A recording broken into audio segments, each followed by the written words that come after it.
Assalamualaikum warahmatullahi ta'ala wabarakatuh. Allahumma salli ala Sayyidina Muhammadin wa ala alihi wa sahbihi wa sallim. Alhamdulillah kita berkumpul semua di sini. Kepada yang kami hormati, ayahanda kami yang kami muliakan, PJ Gubernur Aceh, ayahanda kami Paduka yang mulia Tengku Malik Mahmud Al-Haithar, dan semua kepada saudara kami Al-Habib Said Ahmad Haidar, dan kepada ayahanda saya Teku Aliman Habib Zainal Abidin yang berada di sini, Prof Marwan, Ibu Iliza, Ibu Gubernur, dan semua yang tidak dapat saya sebutkan satu persatu, dan terutama yang paling saya cintai adalah seluruh masyarakat yang sudah berada di sini, ibunda-ibunda kami, adik-adik kami semuanya. Seperti yang kita ketahui, kita telah menghadapi satu cobaan yang cukup besar pada saat itu, tanggal 26 Desember tahun 2006. Saat itu sebenarnya saya tinggal di Jakarta. Kemudian hari itu saya berada di Banda Aceh untuk menghadiri pernikahan kakak sepupu. Dan kemudian mengalami suatu peristiwa yang dahsyat, yaitu tsunami Aceh yang menelan ratusan ribu korban jiwa. Banyak orang yang bertanya, bagaimana bisa di dalam suatu keadaan yang begitu dahsyat, begitu chaos, kok masih bisa merekam suatu gambar. Tentu saja tidak lepas dari pertolongan Allah Subhanahu wa taala. Jadi saat itu di antara semua keadaan yang cukup panik dengan gempa yang besar, saat itu gempa kita, kalau saya gambarkan itu, kita yang berdiri saja terduduk, yang terduduk saja tertidur, yang tertidur terguling-guling tidak mampu bangun lagi. Dan saya yakin semua juga mengalami hal yang sama. Sehingga setelah gempa tiba-tiba dari arah kejauhan itu terdengar suara gemuruh yang sayup-sayup. Kemudian gemuruh itu tiba-tiba terdengar semakin besar, dan ini terjadi dalam waktu 0,0 sekian detik. Lalu tiba-tiba orang berlari dari sudut rumah kami, kemudian mengatakan air naik katanya. Sementara kita tidak mengetahui apa itu air naik. Yang lain bertanya-tanya ada apa, sementara suara gemuruh semakin besar, seakan-akan kita berdiri di depan pesawat terbang yang mau tinggal landas. Jadi suara begitu besar, sementara kita masih dalam gempa dan kebingungan apa yang terjadi. Kemudian di tengah-tengah keadaan begitu, ayah saya berkata, kalau gempa sebesar ini, bisa-bisa ada tsunami. Jadi sebelumnya kami pernah tinggal lama di Papua, dan di Papua sering sekali mengalami gempa dan juga tsunami, tapi tentu saja tidak sebesar yang kita alami sekarang. Sehingga setelah itu saya bilang sama Umi, sama halati-halati, keluarga-keluarga lainnya di situ, untuk Umi, Halati, semuanya ayo bangun dulu, karena ibu-ibu sudah tertidur saking pusing dan capek menahan gempa tsunami waktu itu. Jadi Umi, Halati, semua saudara-saudara sudah bangun. Mereka bertanya, ada apa? Untuk apa kita bangun? Saya bilang nggak ada apa-apa, siap-siap saja, siapa tahu perlu.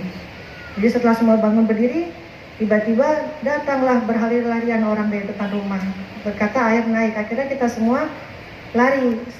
Tiba-tiba habis saya teriak, lari ke atas tingkat 2. Kemudian orang bingung, kalau naik ke atas takut rumah rubuh. Sedangkan kalau kita lari dari terjangan air, mau lari kemana? Akhirnya sebagian lari ke atas, sebagian lari terjangan air. Itu keputusan dalam waktu 0,0 sekian detik, dan cuma Allah yang menggerakkan hati kita. Dan akhirnya beberapa saudara sempat naik ke atas, sementara saudara kami yang lainnya tidak sempat naik dan ikut berlari. Di makam sini juga ikut dikuburkan kakak saya yang sangat saya cintai, beserta keluarga kita yang lainnya. Kemudian akhirnya di tengah guncangan gempa dan tsunami itu, saya akhirnya berhasil naik ke atas teras tingkat 2. Kemudian saya terpikir waktu itu, saya bilang mungkin saya di sini yang berada di sini bisa menyaksikan apa yang terjadi. Tetapi orang yang di luar sini pasti tidak bisa menyaksikan. Di depan mata saya melihat kebesaran Allah yang maha dahsyat. Sehingga saya teringin membagikan apa yang saya alami ini kepada semua orang. Akhirnya saya bicara, ya Allah, saya meminta kepada Allah. Sambil saya terus merekam, saya bilang, ya Allah, saya tahu mungkin hari ini saya akan meninggal, saya akan mati. Saya sudah minta maaf lahir batin kepada Umi, kepada Abi, dan kepada semua. Kita bersiap-siap kembali pada Allah.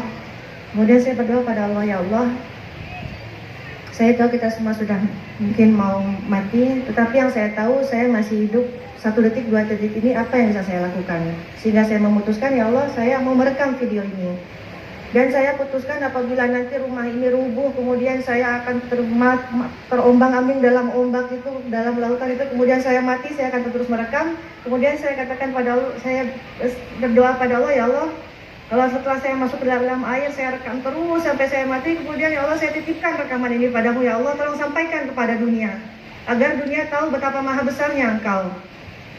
Kemudian setelah tsunami berlangsung, rumah kita karena dekat dengan laut, jadi tertimpa gelombang tuh 4 kali.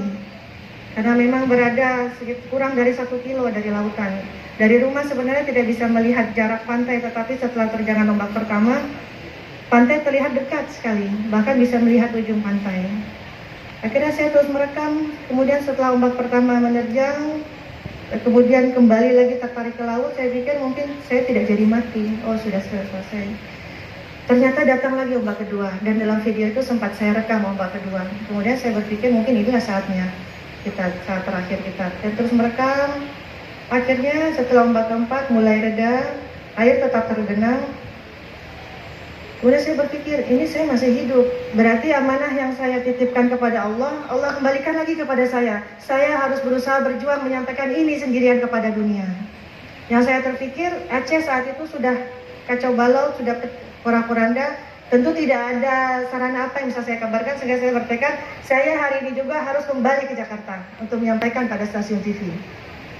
Dan kalau dibayangkan, subhanallah, bagaimana bisa seorang yang terkena tsunami, tidak punya lagi uang, cuma tinggal baju robek-robek, berdarah, berlumpur, tetapi alhamdulillah bisa Allah antarkan sampai ke Jakarta, langsung ke stasiun TV, dan bisa saya sampai. Bagaimana caranya tuh?